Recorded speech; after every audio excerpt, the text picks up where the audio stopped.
Make it happen. Thanks. One more. Thanks. Let's do one more.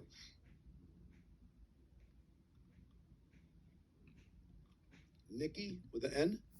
Hi, Nicky. Hi, Eric. Thanks very much for all you're doing to help us. It's absolutely amazing.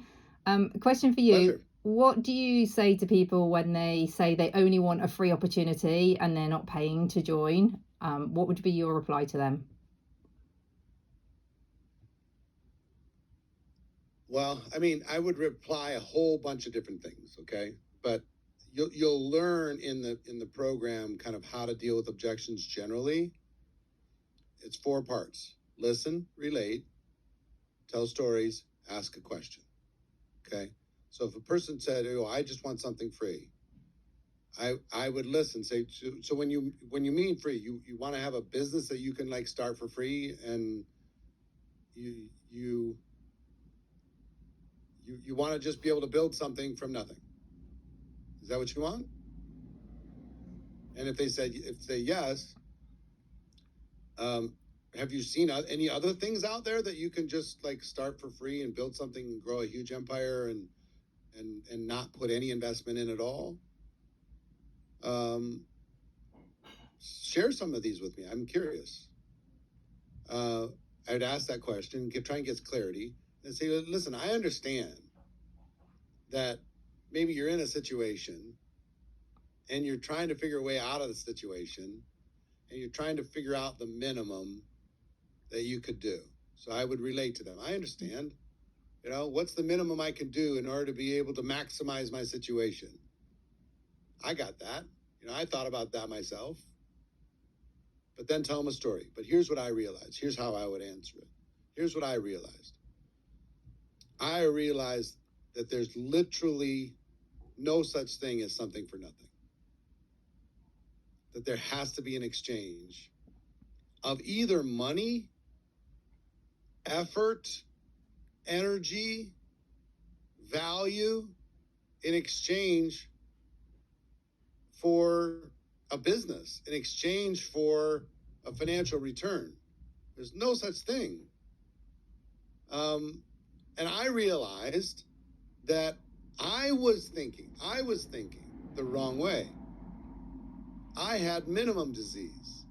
I was trying to say, what's the minimum I can do in order to be able to get the maximum? And I realized as long as I thought that,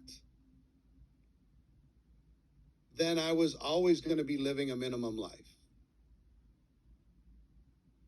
So I decided for things to change, I needed to change.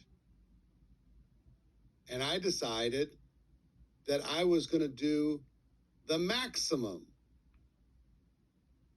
that I could possibly do, even if it was uncomfortable, in order to be able to build a business where I could grow something and scale something, even knowing that it didn't have to be a lot of money right now.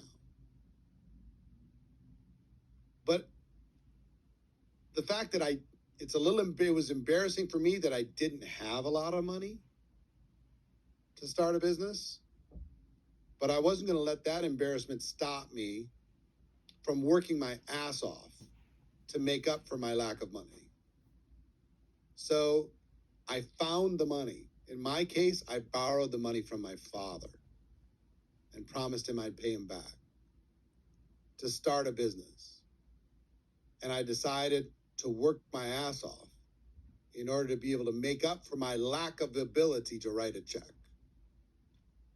And for me, it was the best decision I ever made, was learning how to add my effort to a small investment.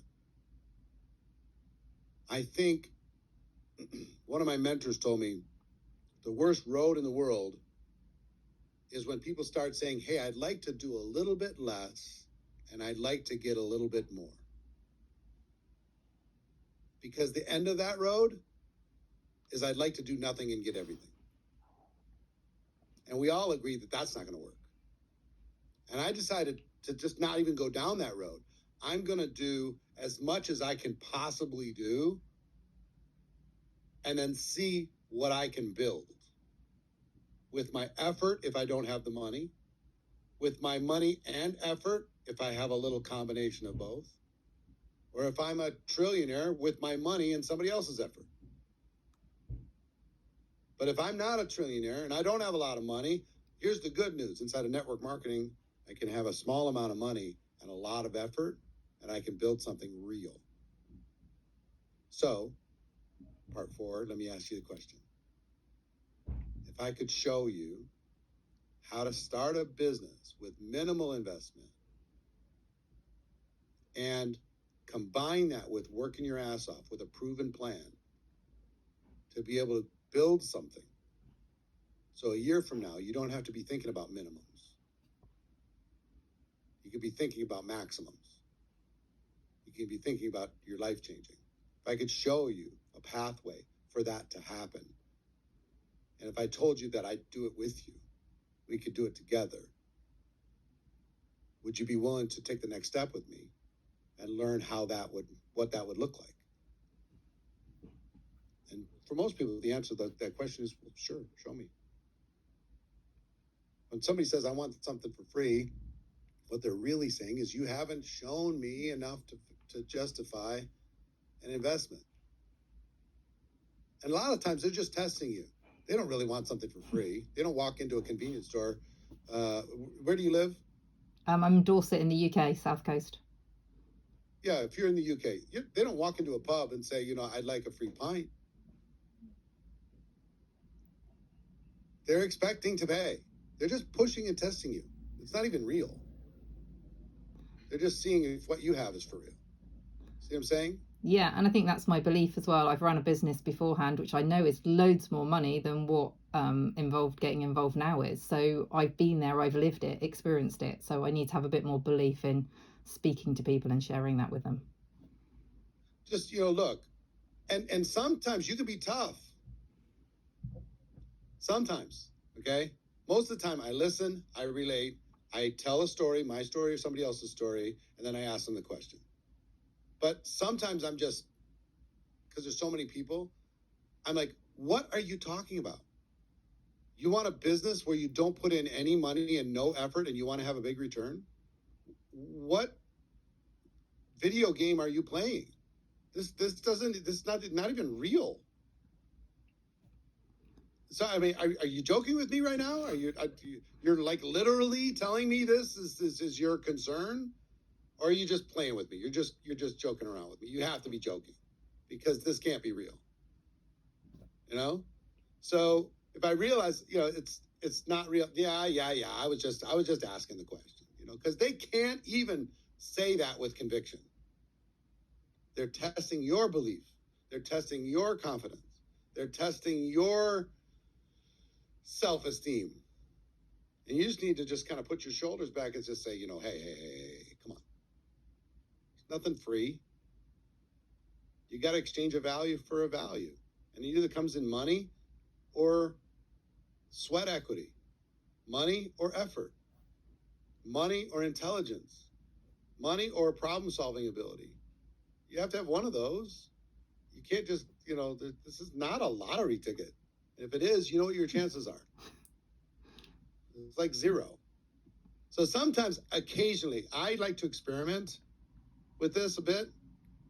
So sometimes I like to just, if I'm in the mood, I'll put them on blast. Not always. But most of the time I don't. I listen, I relate, I tell a story, I ask a question, and I guide them to an intelligent answer. But sometimes when it's ridiculous, I want something for nothing. Can you provide that for me? Nope. Doesn't exist. Wish it did. See what I mean? Brilliant. So, yeah, even a lottery ticket costs money. That's a good one, Mitch. Yeah. That's true. And you have no shot. Here you got a shot, but you got to work your ass off. Okay? Yeah. So there's most of the time these objections are not real. They're just a little test to find out if you're for real. So be the badass that you are. You know how to do this. Embrace your inner badass and then just lay it out for them. Brilliant. Thank you. Make sense? Yeah, that's great. Thank you so much. You're very welcome. Throw the grid back up, Alexi.